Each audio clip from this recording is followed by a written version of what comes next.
GDLS Canada, an industry leader dedicated to supporting our customers and the community. James Nielsen Aitchison, December 1st, 1949, in Westminster, BC. They called me Aichy.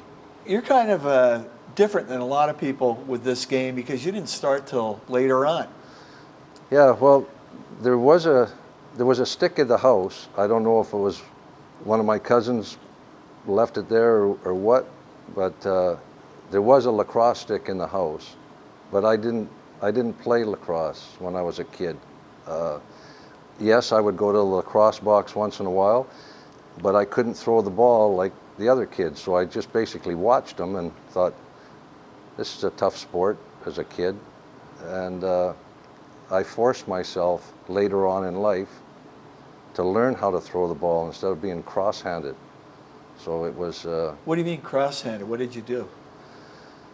Well, I was, I guess, a natural lefty because I grew up in the hockey regiment. I played hockey, was a left-handed shooter. So when I would put the lacrosse stick in my hand, that's how I'd catch it, and then it would be cross-hand.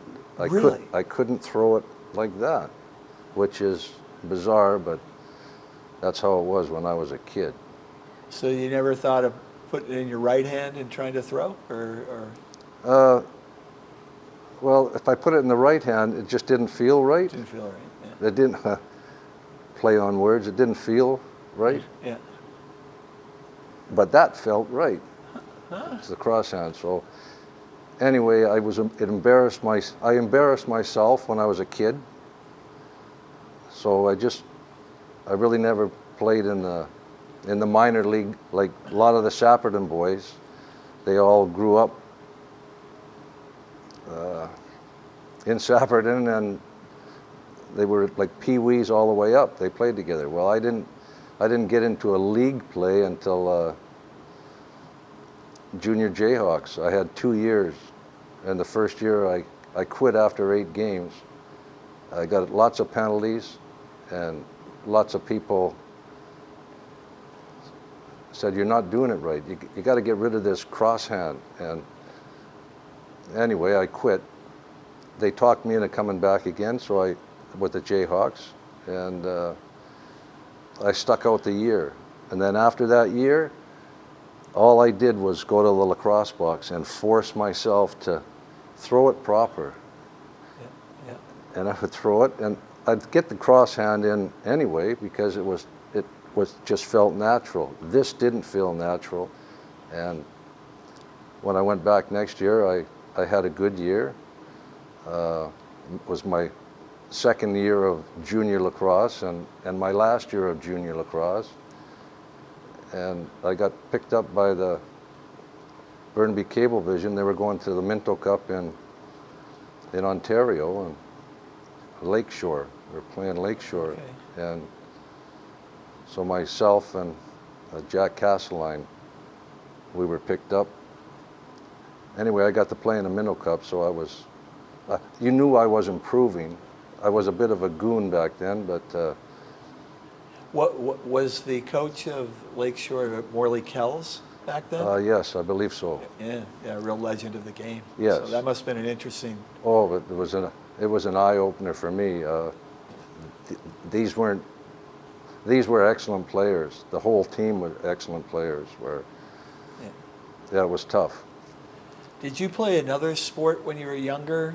I grew up in the minor hockey system. Minor hockey. Yeah, Okay. and in Westminster, hockey was big. We won the Pee Wee champ when I was 12 years old with Lionel Trudell as the goalie. Earl Peterson was the coach of the team. Alan Dorohoy. My dad enrolled me in hockey when I was a little guy, and I really enjoyed it. And I played hockey until I was 56, I guess. You played in Queen's Park for Coquitlam when you were a senior, but you never played for the Salmonbellies, I guess, over the years, did you? No, I didn't play in Queens. We played in Coquitlam. But when you played New West. Oh, yes, yeah. One of my highlights to play there. One of my highlights was to get on the Coquitlam Adanacs. I mean, they asked me. So I was ecstatic. Would you say you always were an athlete? I played a lot of hockey. I loved hockey, baseball, soccer. Not much of a soccer player, not much of a baseball player, but I participated. You could run. That was one of your biggest attributes, right? Which is, lacrosse is a running game. So it's a running game and it's a tough game, and I did enjoy the roughness of it. Tell me a little bit about Charlie Saunders and Jake Frizzell. That's right. If it wasn't for those two guys in particular, that I would never have stayed with it. I was so disappointed with myself that first year with junior. I got into lots of trouble on the floor, and you know, I wouldn't let a guy. You know, they give me the crosshand thing and go, give me the face. Like I was an idiot. And that was a mistake, I think, on their part. Well, I didn't take any crap. No. You know, I just wanted to play the game. Yeah. So that's why when that first year was over, if it wasn't for Charlie Saunders and Jake Frizzell, I wouldn't have come back. In fact, I got married in a Coquitlam, what do you call it? Game sweater? Sports coat. You know, sports coat. Okay, the sport coat. Sport coat. Wow. At the Adanacs, What was your wife wearing? That's another story. Like, I was with the same woman when I was 14. I met Sandra. She was 15, and I ended up marrying her. And I said, I want to marry you. And she said, when? And I said, well, I'm not playing on the weekend of August 27th. We don't have a game then, because the Adanacs played on Saturday nights. How old were you then? I'm sorry. 21. 20. Oh wow, yeah. And so we set that date for our wedding. It was when I was 21, a Saturday night. There's no game, and I got married in my Coquitlam Adanacs sports coat. Yeah, but not in the arena. No, not in that arena. No, in New Westminster, in the curling rink in New Westminster. Really? Yeah. Wow. Wow, that's unique, huh? I guess so. That's pretty cool. That cross-handed pass that you were always making, but did that help you score some goals here and there? Yeah, it did. Like when I practiced with the Adanacs, Merv Schweitzer, he was a star goalie, and he just shook his head when we'd have a practice, and I'd come running down the opposite side of the floor, and then I'd go. And I couldn't really follow it. Yeah, he'd just shake his head and think, "Holy Christ, what are you, what are you doing?" Because the ball would go in the net. Yeah. But so when he said, "What are you doing?" you just said, "Well, just pick the ball up." Well, no, he was a star, and I was just a young buck. With a trick shot. With a trick shot, yeah. Wow. I didn't want to use it too often because it would embarrass me too. So a big event for you. Well, you played Minto Cup, and how did you guys do? Yeah, no, it was an honor. Yeah. I was ecstatic that I got asked to join the team, and Dave Evans was the goalie, and we lost 4 straight. Yeah. It was a good squad, and we had Dougie Hayes. Wow. Lots of good guys who ended up playing Senior A. Yeah. But no, they were overwhelming, and they were like the Salmonbellie kids out here. Most of them are Sapperton, and they grew up in the system. And right. You played with the Adanacs from 71 to 82, which is a nice long career. Yeah, I was lucky to play in '79. One of the guys, we were playing the Salmonbellies, and one of the guys caved in my right knee, and I was hooped after that. I didn't know if I would be able to come back or not. they put my leg in a cast for 6 weeks, and that really didn't do anything. Anyway, the GF Strong, one of the fellows who worked at GF Strong, he made a brace. I went to his house, and he put my leg in a cast, and then took the cast off, and then he made a brace. What's GF Strong? A hospital? Yeah, a hospital in Vancouver. Oh, it is. Okay. They help you get back on your feet again with prostheses. Okay. And this brace was, I used to wear it playing. After that, I wore it all the time. And then after the World Games in '82, that was field lacrosse. Yep. When I came home, the doctor from the Canucks doctor, he did reconstructive surgery on the cruciate ligaments, and wow. And I put that brace back on, and I made another. That got me through a couple of Canada team field lacrosse champion, the tournaments. Wow, wow. So when I played with you, yep, I had that brace. I remember. And if it wasn't for that brace, my career probably would have ended when after they did the operation. Yeah. But now I could. I suffered later in life having that done, but. I remember that brace. It was like Forrest Gump. Run, Aichy, run. Yeah, that's true. And I was embarrassed with that too. Like on that to go out to try out for that team, I wore sweatpants, and I didn't have the brace on, and I stepped in a friggin', a sprinkler hole, and my ankle went over, my knee went out.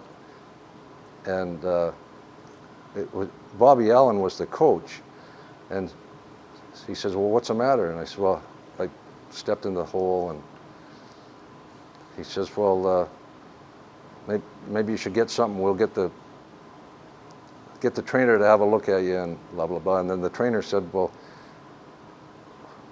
what's the matter with your knee?" And I said, "Well, I told him the story," and he said, "And you have a brace, and you're not wearing it?" And I said, "Well, I didn't want to look like a cripple out there." And he said, "Put the brace on." So the next day I came for the next practice, and I had the brace on, and took some pain pills.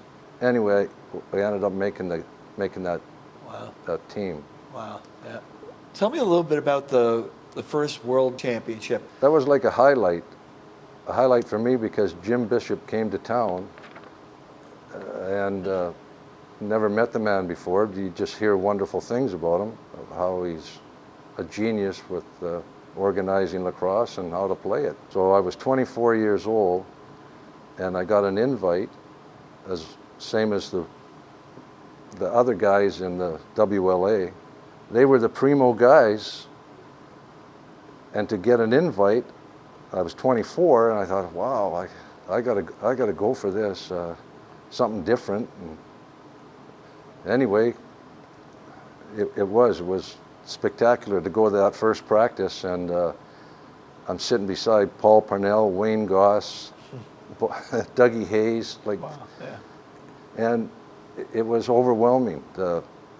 These guys, we didn't have beers after the game together, and now you're in the room with these guys who pound the hell out of you. Bobby Salt, Bobby Babcock. It just goes on that you look around in that dressing room and you think, holy Christ, what am I doing here? These guys are stars. And anyway, it turned out, it was coached by Doc Locke at the end. Okay. Because Jim Bishop stood down. He got involved with the Detroit Red Wings. So Jim Bishop came to one of the practices and said that, maybe only 6 or 7 of you guys are going to make this team. And that that was early when we were first starting to practice every Sunday. And it disappointed a lot of the guys who were there. Like, they thought, well, they weren't going to waste their time. Right. So a lot of the big stars, they just packed it in. You know, they didn't come back anymore. And then when he was gone, Bishop was officially out.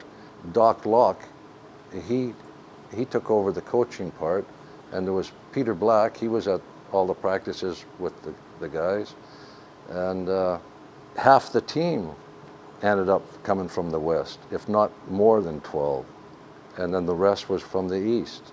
And it was a good mix of guys. It was a real learning lesson, and you sort of fell in love with the game, because you knew you could play the game a hell of a lot longer than you could box lacrosse. There's no boards for the guy to smash your head into. So 74, Locke took over that team. Bishop had been there first. Yes. And then Locke, okay, so that was the first in Australia, the first official World Field Championship. So you made that team. Made that team. Yeah, and that's when guys like Parnell and Wayne Goss were all on that squad. Yeah, Jimmy Giles. Mike French might have been on Mike that. French was on it. Al Luthwaite. Okay. Kenny Winzowski. Jimmy Giles. That's a big chunk of Salmonbellies there, and I was a Coquitlam boy, and on the Coquitlam team, and I got to go to Australia with those guys, and Bobby Babcock. There was 5 firemen on the actual. Yeah. When did you become a fireman? What age were you roughly? I just had my 22nd birthday. Oh, this is right from the beginning. Yeah. Yeah.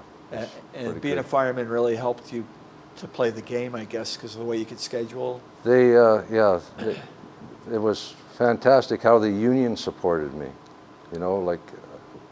Especially in '74. I'd only been on the job a couple of years, and they stood up for me. I didn't have holidays, and they stood up for me, and they made the city give me the holidays then, or they would work for me, like that kind of a deal. Wow. It was pretty awesome. So what was it like going to the first official World Field Championship in Australia? Well, when we practiced here we had to put on our box pads, because when you get a guy like Bobby Saltz or Kevin Parsons checking you, it hurt. And when we got down there, they didn't really wear much pads, hardly any. Right. They wore cricket gloves. And we're taught in the box game, you see a finger hanging out, you nail that finger. Well, when we did an exhibition game against these guys, we still had our pads on, and you'd see these hands, you just smash the hand, and it was actually brutal. We were sort of brutal, because we didn't understand the game. We thought it was supposed to be more aggressive than what it really is. So how did they react to that? Oh, they were choked. They were choked, because these are exhibition games, and they treat the game like a rugby game. After the game's over, everybody's pals and have a few beers. Well, box lacrosse wasn't the same. You took a beating, and you weren't going to have a beer with those guys. So it was an eye opener when these guys were choked, and you could see they were choked. They firing their sticks down, looking at you. You just turn around and go away, and the guy's taking his glove off, looking at his hand, and you see his glove is like, I'd never seen a cricket mitt before, and it's not padding like what we wear, so you sort of felt bad. Did you change your tactics over time, or did the referees make you the change your referees tactics? basically made you change. You couldn't. You would cause too much damage. I mean, this is supposed to be a friendly sport, but anyway, I learned more in later years about the field lacrosse. So in '74, it was Australia, England, Canada, and the U.S. Yes. Right? Well, we put on a couple of box clinics because they wanted to see the box lacrosse. So we had brought box sticks down, and so we would just pound the hell out of each other. Like, I'd come down, a Luthwaite would just cross-check me, bang, knock me on my butt, and they couldn't believe the game. Like, wow, this is a brutal sport. Where did you play? They didn't have any outdoor boxes. No, they didn't. It was like in a tennis court type deal. Yeah. What was the major city you were playing in? Melbourne. Melbourne. Yeah. Melbourne. Yeah. The Yeah, people were wonderful. We were billeted out in a little town called Williamstown. Oh yeah, yeah. That's their Baltimore, Willie. Oh, Yeah. oh, okay. Yeah, it's the center of there. Oh. A lot of their national team members used to come out of there. And, Oh, okay. because I played down there a year. Down there for Melbourne. Oh, yeah. Melbourne. In Melbourne, you know. Huh. Yeah. Yeah. No, they were fantastic, looking after us. Oh, they love their pints Oh, after the game. wow. And, Yeah. it's a lot of fun, right? Like. It is a lot of fun. Yeah, maybe that's a good lesson to kind of. I sort of wish that we weren't so crude about how to play the sport, but we didn't know any better. No, you played a rough game. It was a rough game, yeah. And once we got the ball, we didn't really, those Salmonbellie guys, they weren't going to drop the ball, or they weren't going to lose the ball. Yeah. And so they had a hard time getting them off of guys like Paul Purnell and Al Luthwaite. And they were all good people, we just played the sport a little rough. So where were you in 1978? 78, they never had a camp. They all they did was they invited Dave Durrani, Yeah. Dougie Hayes, Yeah. and Danny Wilson, Yeah. and that was it from the West. Pretty well. Yeah. I don't know if Differ. Dave Evans. Differ was back east then. or- Yeah, Differ was. But anyway, that was it. They actually contacted those three guys, said, we want you to play on the team. So I never got a phone call, just wrote it off. So what years did you play international field lacrosse? 74, and then the next one was 80. 80 for the World Box. Oh, sorry, yeah, for the World Box. 82. 82 and then 86. So you played in three of them. And what? Yeah. Are those really fond memories? Oh yeah, wonderful. I never thought I would make the 86 team. I was an old man, because they picked the team and now, a year before. So, and I'd had this thing rebuilt,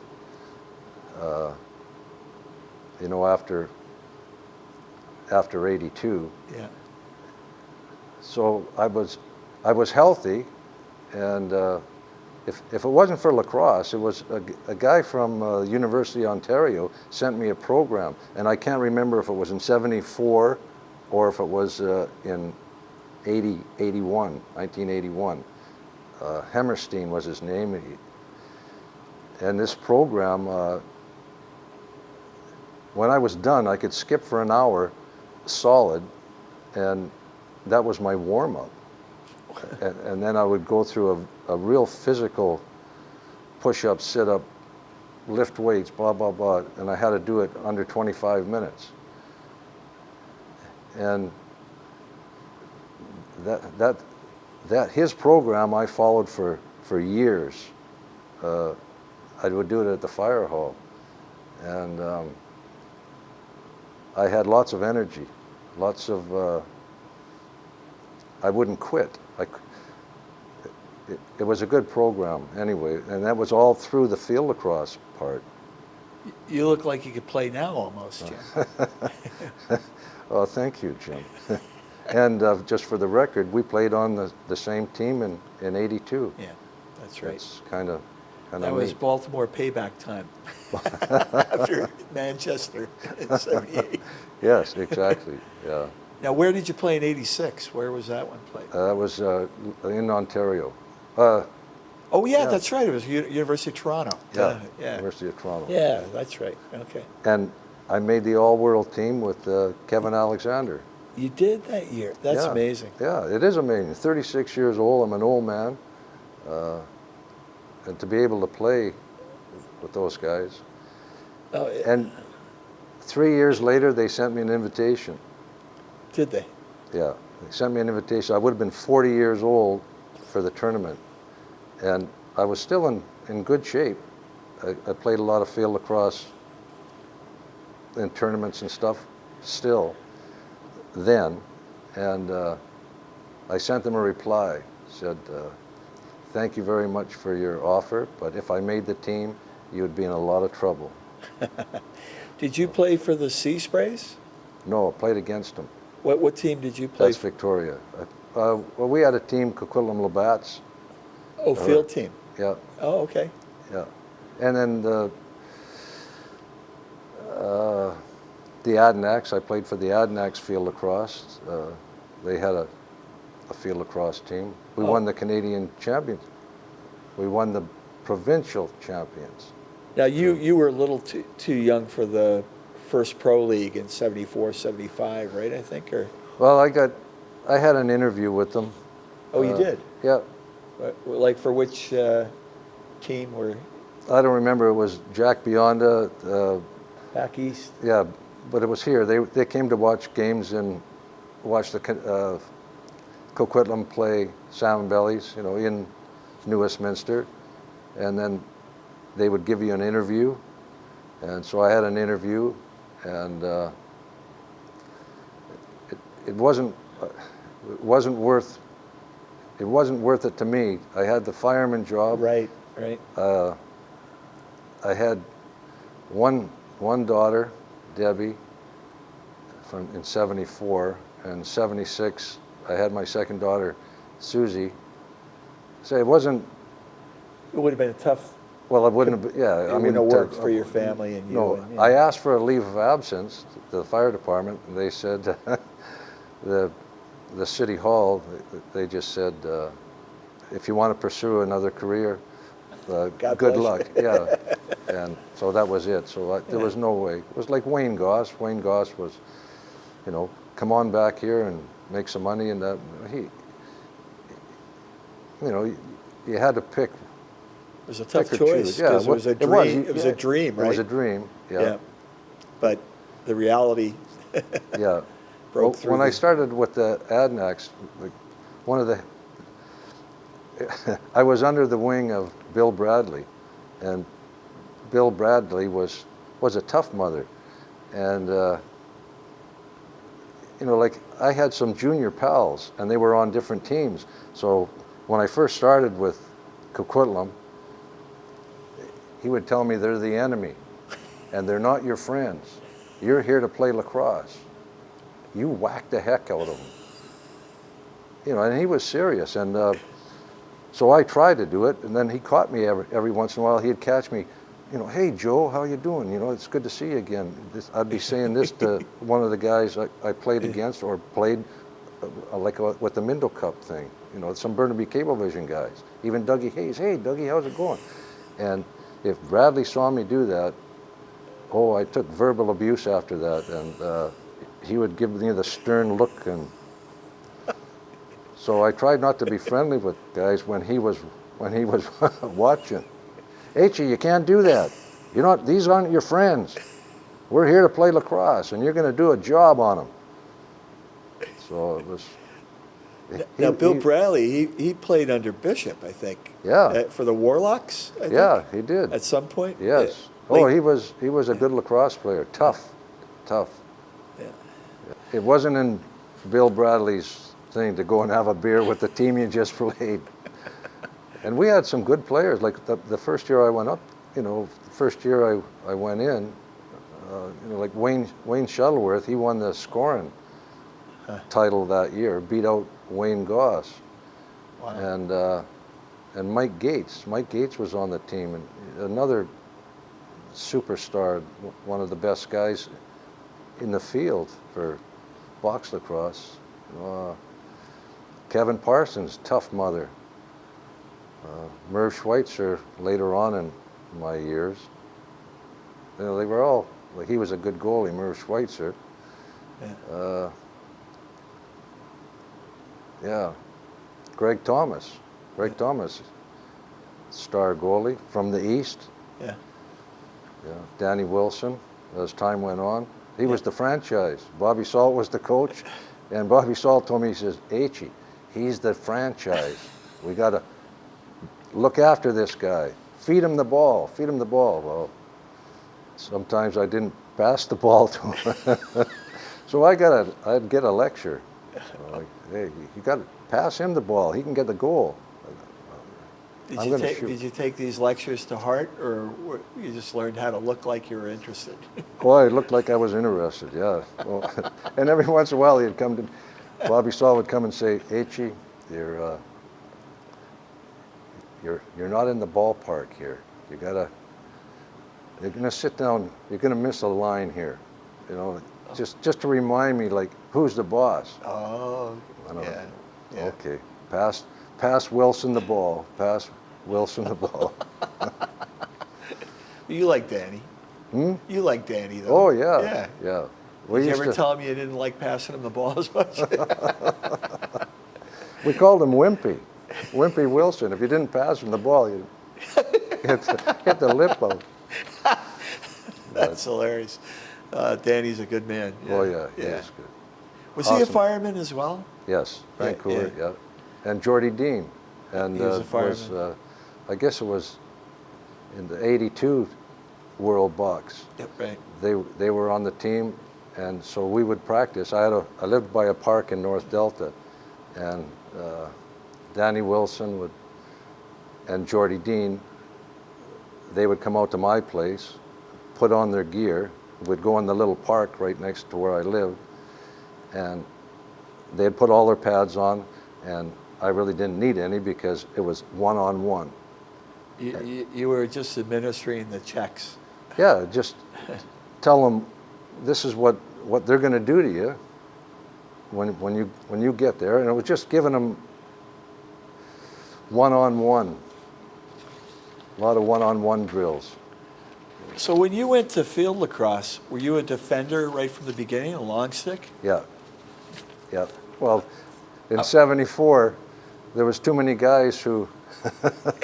This was your, what, is that one from the beginning that you used, or It was a spare. that was your spare? That was a spare. The thing is, I mean, I can whack you on the head from here. Please don't.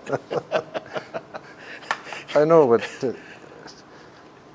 to deal with something like this when you're used to, you know, like, Yes. it was hard to use. Hard to use. In fact, I saw in one of your interviews with Al Luthwaite, Yeah. he used to take his sticks to Ab Brown. Well, I went to Ab Brown and I asked him to cut the head off and glue one of my heads on, the regular box stick head. Really? Yeah, because this thing here is, Did that work? yes and no. Yeah. Because this thing here, it's got way more, you're covering a lot of area with, if the guy fires the ball. Yeah. And the other one is, it's not as wide, but at least I could sort of cradle the ball and run around, and you could pass overhand, or you could pass it, you know, like That same thing that they could. that stupid crosshand. But that stupid crosshand worked in field lacrosse because the Americans never saw that. expected it. No, you know, and the Americans were pretty smart. Like, Yeah. if you were running and you had your stick out, you know what you had, especially with one of these guys, you had to put it back to pass. Yeah. So I'd run out like this here, and then I'd go to pass Make because a I knew the guy 10-yard, was right on. 15-yard pass, you could do Yeah, that. that's right. Did you use a stick along wood stick in '74? Yes. You did. So you started then. Yeah. In field. In field along with. Yes. Yeah. Huh. And then when they came out with the Tupperware thing, that, you know, Yeah. I don't know what else they call them. Just a field lacrosse stick, Well, I guess. plastic started to get used in the States in like '71, '72, Okay. around there. But, you know, really caught long sticks. I remember playing against that, and it was painful. Yeah. You know? You know, when you get hit with a piece of lumber like Oh, that. yeah. Yeah. Yeah. Well, that's what I mean. Like when we went to Australia in '74, and then you had all this leverage and just whack the guy on his hand when he's holding a stick with his cricket glove on. Yeah. He was in a lot of pain. Did they have to pay extra for that? Yeah. So the Tupperware stick, it's way easier on the body, Yeah. but Yeah. A lot lighter, it easier to throw. would give you like a little bruise, where these things would give you, you know, a bone bruise. Fractures. Fractures was, yeah, fracture's a better word. Wow, wow. And that stick, I understand that you're donating that to the Hall of Fame? Yes. Yeah, I got to get rid of it. And they don't even have a long wood stick here, apparently, right? Like, I don't know. That's what I understand. So Oh. that'll be a great addition. Yeah, that's good. Are you in the Hall of Fame? I'm in the Hall of Fame. Oh, I was going to say, well, that would get you in here if you weren't in already. My buddy. If you weren't already.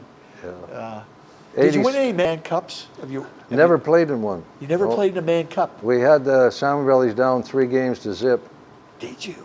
and they beat the living hell out of us, and we lost the next 4 straight. How did you get them down So close. 3-0? We beat him, I don't know. Huh? I don't know. We had Gaylord, Oh. Gaylord Paulus. I don't know if that was the year, but yeah, he was quite a character too, Gaylord. Well, yeah, okay, tell us, what was it like playing with Gaylord Palace? It was another eye opener. The guy was a star, and he was quite a character. Yeah. You know, you have a house party after one of the games, and he's in the kitchen, and we're all standing around having a jar, and he says, "Want me to show you the rain dance?" Yeah, sure, show us the rain dance. So he does this little jig, that there, and then I think he set us up.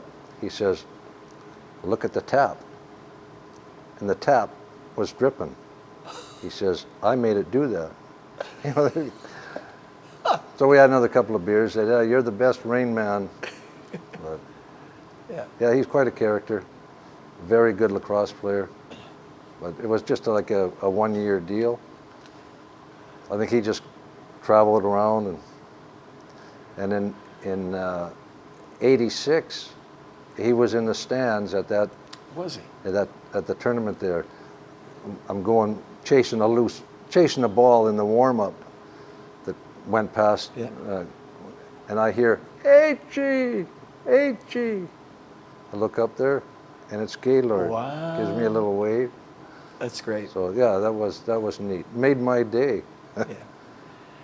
Like Canada played very well in '86, but the U.S., they scored like 3 goals from 80 yards. Yeah. Because we had a ride on Yeah. and trying to cut off the far attackman with our goalie. That's right. Left the goal wide open. That's right. And these guys could pick off the net Yeah. from 80 yards, the Yeah. long sticks. That's right. And they practiced that. You know, they watched us practice. And they saw that. And they saw Bobby Allen had this play. Yeah. And in theory, it sounded real good. But their scouts watched. Wow. Wow. And so they were trained, if this thing happens, if they do the full ride, and the goalie's checking his man, one of you guys, and they would practice, throwing that long shot. So they were prepared for that. And as soon as it happened, bang, that ball came from the 80 yards in the net. You'd think we'd learned the first time, right? Well, maybe we better I not saw do the that. first time, and I said, well, they'll never do that again. Yeah, exactly. They did it like 2 times in a row right Yes, after that. yeah. It was amazing, Yeah. you know, and then Yes, it's and like, you know what? It was a deflator for our team. yeah. You think, Yeah. oh, one of the guys fired the ball, nailed me in the ribs, and it tore an intercostal muscle. And so what's an intercostal muscle? it holds the rib cage together, Ooh. and so it tore that muscle. So, and you're actually you're breathing hard when you're trying to do stuff, and so it was very painful. I went off the field, and the trainer guy, I told him what happened. He says, "Oh, I'll fix you up." Shot a needle in there. Oh. I never felt any pain. Finished the game. Was that the gold medal game or earlier in the tournament? No, that was the final game. Final game, yeah. Yeah. So went back out there as if nothing happened. But Wow. 5 hours later, it hurt like hell. Take us through a tour of your body about the different injuries you got for lacrosse. Start from your feet. Well, you played the same sport.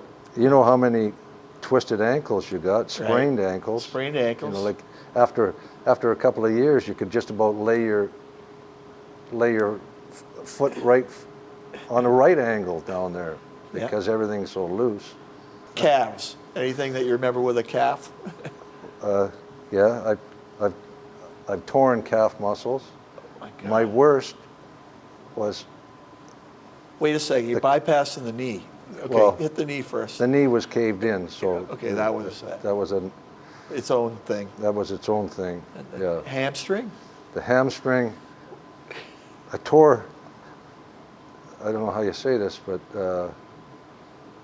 Gluteus maximus? well, gluteus maximus, well, been in the front. Abductor? This whole inside of the thigh, Groin? Like abductor? groin, right in the groin, Abductor, I think. tore. Ooh. You had black testicles. Could hardly walk. Ooh. I've never heard of that before. Yeah, well, neither had I. Anyway, it hurt like hell. That was from a tournament in Portland. Wow. I bolted up the field 100 miles an hour, and a guy stepped, and I had a turn, Yeah. and all of a sudden that was it. Very painful. So you're getting older at that point. Yeah, I I'm guess, getting right? older. Yeah. Yeah. So what? Okay, you got up to your waist, and that sounds pretty. You know, like your lower half took a beating. Lower Okay, half work took your a way beating. up now from your waist up, and then what? No broken ribs. No except for fingers, that. broken fingers. Well, this finger here is. That one's yeah. Yeah, that's. Is that I went back. Like my WLA ended when I was,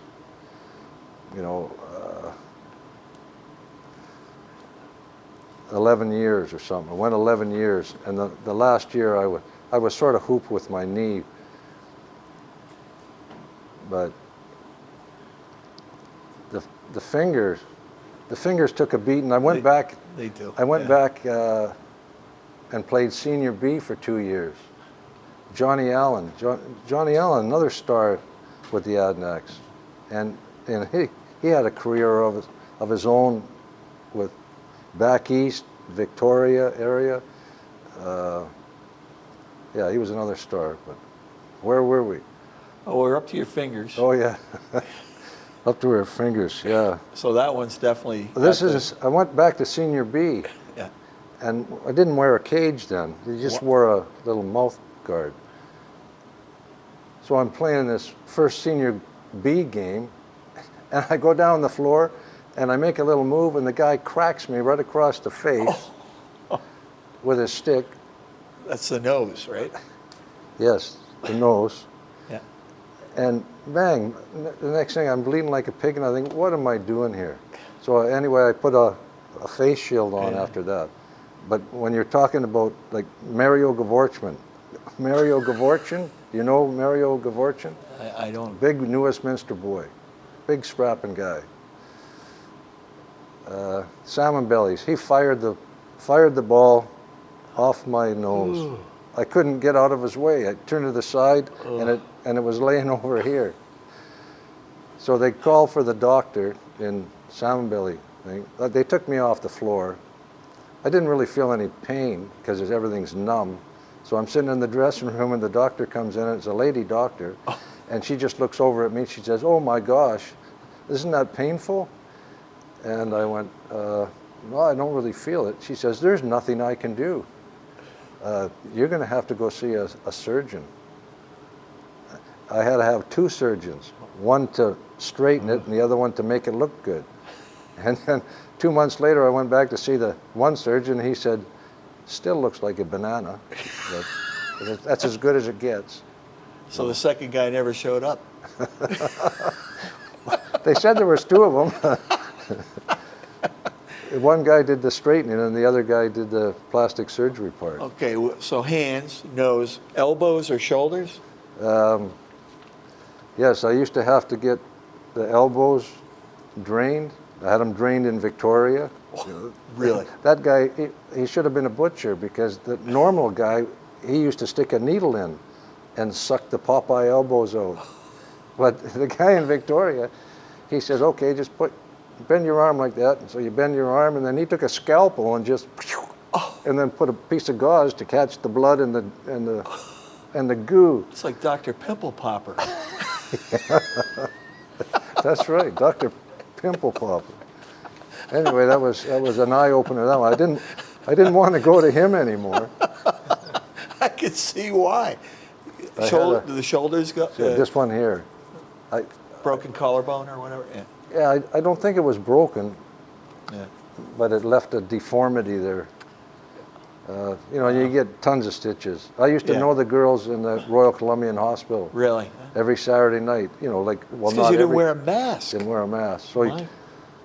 you'd always go to get sewn up somewhere. Wow. You know, we'd put butterfly stitches if they didn't have a doctor there, and then afterwards you'd go to Royal Columbian Hospital and get sewn up by.